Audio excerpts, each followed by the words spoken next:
దాంతో పాటు రవికిరణ్ గారు దాంతో పాటు ఇందాక మాట్లాడుతున్నాడు మా తమ్ముడు. ఇప్పుడు లోకేష్ బాబు గురించి మాట్లాడుతున్నాడు. లోకేష్ బాబు మీకున్నాయా?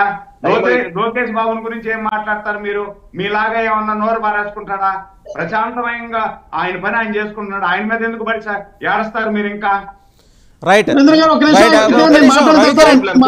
ఆగండి లక్ష్మణరావు గారు, రవికిరణ్ గారు మాట్లాడతారు. ఒక్క నిమిషం రవికిరణ్ గారు మాట్లాడండి. ఒక్క నిమిషం ఆగండి మీకు వస్తా. ఈ బోట్ అంశం మీరు చెప్పారు కానీ దాని మీద ఒక పాయింట్. ఇప్పుడు ఈ బోట్ అంశంలో ఎవరైతే ఓనర్లు ఉన్నారో ఉషాద్రి గారును రామ్మోహన్ గారు పోలీసులు అరెస్ట్ చేశారు. మన సోమవారం కోర్టులు పెట్టారు.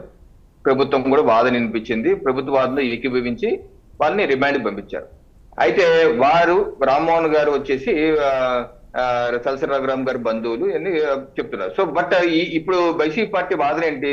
ఈ రోజు వాళ్ళ సాక్షి పేపర్ లో కావచ్చు, నిన్న వాళ్ళ పేపర్ లో కావచ్చు, వారు చెప్తున్న వాదన ఏంటంటే ఈ ఉషాద్రి అన్న వ్యక్తి మా మనిషి కాదు, ఇది టీడీపీ మనిషే, కావాలంటే లోకేష్ తో చట్టాపట్టాలు వేస్తూ తిరుగుతున్నారు చూడండి అని చెప్పేసి వారు ఫోటోలు ఈ రోజు కూడా పతాకిస్టులు వేశారు. సో ఇది వాళ్ళ పేపర్ లో వేసింది, ఇది వాళ్ళ ఫోటో పెట్టింది ఇదనమాట. ఇది ఉషాద్రి. ఇక్కడ ఈ ఫోటో చూస్తే ఇక్కడ చేతిలో ఏదో పట్టుకున్నారు వీళ్ళందరూ అన్నది కనిపిస్తా ఉంటది. అది ఏం పట్టుకున్నారు ఏంటి అని చూస్తే వాసుదేవ్ గారు 11 జూలై 2024 ఇది కంప్లీట్ ఫోటో. ఈ కంప్లీట్ ఫోటోలో ఆ ఉషాద్రితో పాటు 10 మంది ఉన్నారు. వీళ్ళందరూ ఎవరంటే అమరావతి ఇసుక బోట్లు ఓనర్ల అసోసియేషన్. ఈ అసోసియేషన్ సభ్యులు అధ్యక్షుడు సుబ్బారావుతో గారితో సహా అక్కడికి వెళ్ళి ఈ రిప్రజెంటేషన్ ఇచ్చారు లోకేష్ గారికి ప్రజా దర్బార్ లో 11వ తారీఖు జూలై పెడితే ఈ రిప్రజెంటేషన్ ఇచ్చి అయ్యా మాకు ఇసుక సంబంధించి ఈ సమస్యలు ఉన్నాయి తీర్చండి అని చెప్పి మంత్రి గారికి రిప్రజెంటేషన్ ఇస్తే రిప్రజెంటేషన్ ఇచ్చిన ఫోటోని మధ్యలో కొంచెం కట్ చేసి ఇది టీడీపీ మనిషి అని చెప్పి ఫేక్ ప్రచారం చేస్తున్నారు. ఈ రకమైన ప్రచారం చేయడంలోనే మేము అర్థమవుతుంది మీ యొక్క పాత్ర పరోక్షంగా ఉందా లేదా అని. ఎందుకు ఈ రకమైన ఫేక్ ప్రచారం చేస్తున్నారు? లేని విషయాలు ఉన్నట్టు టీడీపీ మనిషి అని చెప్పి ఈ యొక్క ఫోటోని కొంతవరకు క్రాప్ చేసి చేస్తున్నారు. అంటే దీనిలో మీకు ఎరకాలు ఏదో ఉంది, ఏదో పెద్ద విషయం బయటపడబోతుంది, మా పాత్రే బయటపడుతున్నా అని చెప్పి మీరు భయపడుతున్న అంశాన్ని మీ యొక్క ఫేక్ ప్రచారం దానికి స్పష్టం అవుతుంది. వాసుదేవన్ గారు లక్ష్మణరావు గారు చెప్పండి సార్. ఒక్క నిమిషం సార్. వాసుదేవ్ గారు ఇంతకలా రవికిరణ్ గారు అన్నారు మన రాష్ట్రాన్ని కానీ దేశాన్ని కానీ 45 సంవత్సరాలు కాంగ్రెస్ పార్టీ పరిపాలించిందని. మరి మీరు వచ్చి దగ్గర 25 నుంచి 30 సంవత్సరాలు మీరు అధికారంలో ఉన్నారు కదా, ఏ సంస్కరణలు తీసుకొచ్చారండి మీరు?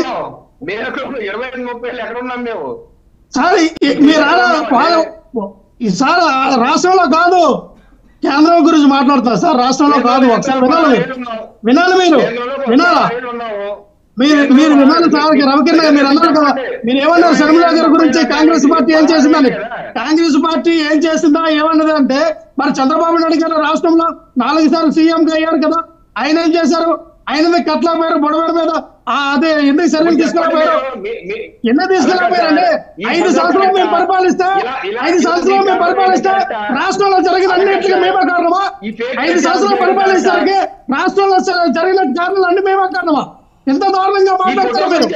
ఎంత దారుణంగా మాట్లాడతారా సార్? అటువంటి ఫ్యాబ్రికేట్ చేయడంలో ఈ ఎన్డీ కోర్టు మీద తిట్టాలా? చంద్రబాబు నాయుడు గారు తిట్టినటువంటి ఫోటోలు మీరు ఎన్ని మేనేజ్ చేయాలా? ఫోటోలు ఎన్ని మేనేజ్ చేయాలి? అభినందిస్తున్నాను మిమ్మల్ని. ఎన్నికల తర్వాత నుంచి శతధృవస యోధుల్లాగా అన్ని ఛానల్లో వైసీపీ పార్టీ తరఫున వాయిస్ వినిపిస్తున్నాడు. బలహీన వర్గాలకు సంబంధించిన వ్యక్తిగా మిమ్మల్ని అభినందిస్తున్నాను. అయితే మీ పార్టీలోనే మీకు అన్యాయం జరుగుతుంది, అది ఒకసారి చూసుకొని. ఇంతగా మీరు కష్టపడుతున్నారు. జగన్మోహన్ రెడ్డి గారు కూడా కలిశారు మీరు. నేను మిమ్మల్ని చూసుకుంటాను జగన్మోహన్ రెడ్డి గారు హామీ ఇచ్చారు. పాప హామీలన్నీ పోయి అక్కడ ఇచ్చిన లిస్ట్ లో పాపం మీ పేరు మాత్రం లేదు. అది ఒకసారి చూడండి. ఇంకోటి నేను చెప్తున్న అంశాన్ని, ఈ యొక్క ఫోటోలు మీ పేపర్ లో వస్తున్న ఫోటోలు ఫేక్ ప్రచారం, ఈ యొక్క బోటు వాహనాల్లో ఉన్న ఫోటోలు క్రాప్ చేసి వేయటం కరెక్టా రాంగ్?